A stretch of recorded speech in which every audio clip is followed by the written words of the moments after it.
Hey guys, I just wanted to invite you before the video started to leave any questions that you have in the comment section down below. I respond to every comment on my YouTube channel, and if you have any questions or video topics that you would like me to expand on, I also invest in real estate and I invest in the stock market.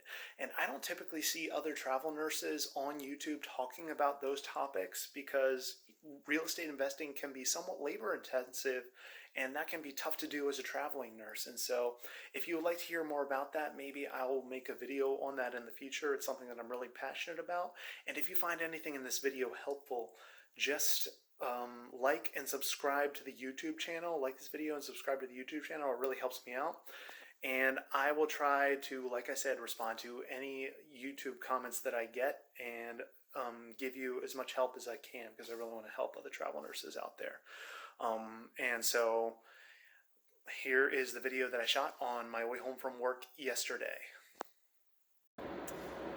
What's up, guys? It's Dan here, and I have some explaining to do, I guess. I have not posted a video in quite a while, and it's been about a month or two, and I want to apologize for that. It's been quite a rigmarole getting this contract extension worked out with my current facility. And so I just wanted to talk through the process of getting this contract extended when there isn't a lot of contract availability in your state that is in the pay range that you want. So me specifically, I had a goal this year that I wanted to keep my pay rate above $3,000 a week. And I wanted to have every single contract be above that rate. That was pretty ambitious because I had never actually gotten a contract above $3,000 a week before. They had been high. They had been like in the $2,800 range. I might have gotten one like in the $3,100 range, and like after taxes it got down to like $2,600 or something. But that was an ambitious goal for me. And so I started out really, really strong. My first contract of the year started in January, and it was a contract paying $4,400 a week, that was fantastic for me. And I was ecstatic about that, and I was super happy about the super strong start. But then when contract extension time came around here in April and everything, I was looking for contracts, and all of them were around the $2,000 a week range. And so here in this video, I'm going to talk to you about what to do when you are trying to extend a contract and that you want certain criteria to fit. You want to be in a certain location, work a certain number of hours a week, and have a certain weekly pay rate. So what do you do when you're looking in an area and none of those criteria are all perfectly matching up? So when they extended me at this contract, they cut my pay. I was super happy at first because I thought, okay, I was getting paid $4,400 a week. They're going to extend me, and I'm going to be getting the same pay rate. But then when my recruiter contacted me about the extension, he ended up saying, hey, actually the pay rate is going to be cut about in half. So I was going to be getting paid around, I think it was like $2,300 a week or something like that. Which I'm not upset about it. I liked working at the facility. Everybody there was super fantastic. But like I said, I had that goal at the beginning of the year that I wanted to meet. And I wanted to stay in the Maryland area because I wanted to work on my properties. That's actually what I just got finished doing, was working on some of the properties that I have in this state. And I need to be around to work on them because I like to manage them myself. I can talk about that in another video, but I am really passionate about real estate, so I wanted to stay in the state that I own my properties. So I was looking all around the DMV area, which is where I'm located, DC, Maryland, Virginia, and I was looking for any contracts that were paying above $3,000 in the DMV area, and it wasn't looking too plentiful. Around the area I wanted to stay, I saw a lot of 2,000s a week, and if it was a 3,000 a week job, it was something like 48 or 48 hours a week, and I really did not want to work 48 hours a week. I don't want to come off as lazy or anything, but I really like to have my time outside of work to be able to take care of my properties and do a lot of the other things that I want to do, like make YouTube videos. But working on this schedule where I work 4 days a week, and I really don't want to come off as like saying, oh, I work too much, because I don't. I love my job and I love what I do as a traveler, but just it's been really tough. A lot of things have been happening at the properties that I manage, and also this contract extension has really been stressing me out because I wasn't getting the stuff that I wanted. So I basically had to choose which criteria were the most important to me. So I told my recruiter, hey, my most important criteria at the beginning of the year I thought was going to be the pay, but if I have to sacrifice the pay to be at a place that's closer to where my real estate properties are, then I'm going to do that, because honestly, that's really where I want most of the money that I make from travel nursing to go anyway, which is into real estate. And if I'm not there to manage them, I'm kind of a control freak around them. It's not really good business mindset, but I like to be around them. So I told him to look for any properties that were as close to or above $3,000 a week that would still give me time to work on my real estate properties. So nothing that's going to be like 4 12-hour shifts or 5 10-hour shifts or something like that, which is a lot of what I was seeing.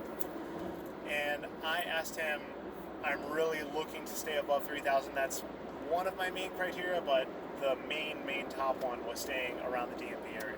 So I had him do it, and I kept browsing the job boards, just looking for anything. So I had a couple lined up in Maryland that I had submitted to that I was ready to take if the company if the hospital that I was currently working for wasn't going to raise their rates. Because what can happen a lot of times is the hospitals, when they submit your contract, like when they reach out to you to extend your contract and it's something lower than what you were expecting, if they really want you, and I think that's what happened with this current hospital, because I was well liked on the unit. I was always trying to volunteer to do things. I was not one to sit around in the lounge. I was always being super friendly with everybody I interacted with the managers. I really tried to be a team player around this hospital, so I think that they found me valuable and that they needed the help at this hospital. So while I was submitting to other contracts that met my criteria, I ended up, luckily, with my powerhouse recruiter, after he and his account manager asked for a raise at this current contract that they submitted to me. They submitted to me $2,200 or $2,300, which was about half of what I was making, which honestly is still amazing, fantastic money. But like I said, I had that $3,000 a week goal, and what my recruiter ended up doing is negotiating back with the hospital, and they ended up upping the contract pay to about $3,200 a week.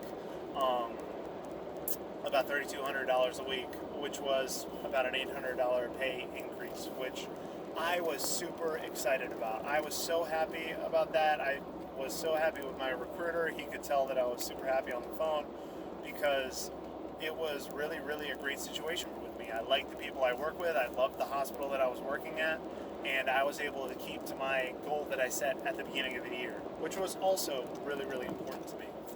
So that's how I ended up sealing the deal in that whole process, and that just happened about this past week, and so I am a lot less stressed out about that, and I feel like I can breathe easy for a little bit. So I just wanted to give you guys that story so that even if it doesn't really apply to you, if you don't work in the operating room per se, I guess, you can, or if you're not a traveling nurse, maybe you're applying for a job at another hospital and they give you an offer and you don't really like that offer, or if you're working with a recruiter to just be placed as a staff job, or you do local travel. Just, these are some of the things that you have to think about when you're submitting to contracts, and it's not, and you have really, really high standards for the contracts that you want. I think that it's a valuable story so that you can gain some insight into my thought process, what I was thinking when I submitted to these travel nursing contracts, and I think that you can use some of the tips that I gave in my process for submitting to new job assignments. So to recap, try to assess your top criteria, make sure that you are putting what's most important to you at the top of your list when you're looking for assignments, and try to focus on those criteria when you're submitting to assignments. So even like pay, I thought was going to be the highest criteria on my list, but it really ended up being location. I really like being around the DMV area to cater to the investments properties I have. Maybe for you it might be pay, maybe for you it might be the hours that you work. You might not want to work 48-hour shifts, or maybe it might be the opposite. You don't want to work at a hospital that's not going to let you take 1,000,000 hours of call pay, or you don't want to work at a hospital that's only going to let you work 3 12-hour shifts. You want to utilize all of the time you have working for the hospital, getting that overtime. Try to put what is most valuable to you at the top of the list and submit to hospitals that meet that criteria. And the last tip I'll give is just be patient. I was submitting about a month and a half out from when my current contract was supposed to end. And so I had enough time to really think about the contracts I was submitting to and take the time to negotiate with the current hospital and not be too stressed about it. I'm a planner, and I really like to have things lined up for where I'm going to be in the next few months, so I was still nervous about it, but because I was proactive and acted about a month and a half out, that really helped me keep my cool and get the best contract possible, in my opinion. So that's really all I have for you today. I just tried to talk through all of the things I was thinking these past few weeks, and I really hope to be posting more consistently.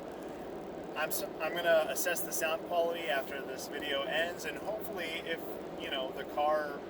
the drive home from work, the car videos are well liked, maybe I can do them more often, and it's a little more convenient for me to do it just on my drive home and just give as much advice to other travelers and other nurses that I can give, and just give more videos to you guys so that you guys can just take what I say and maybe use it to your liking. So with that, I don't want to make the video too long. I tend to ramble, and so I'm going to leave it there. I really appreciate you guys giving me the time and listening to what I have to say. I hope that you found it useful. Hit the thumbs up button if you made it to the end, and if you found anything in the video useful, and please, by all means, leave a comment in the comment section down below. I respond to every single comment. Doesn't matter what it is. I will respond and try to help you as best I can.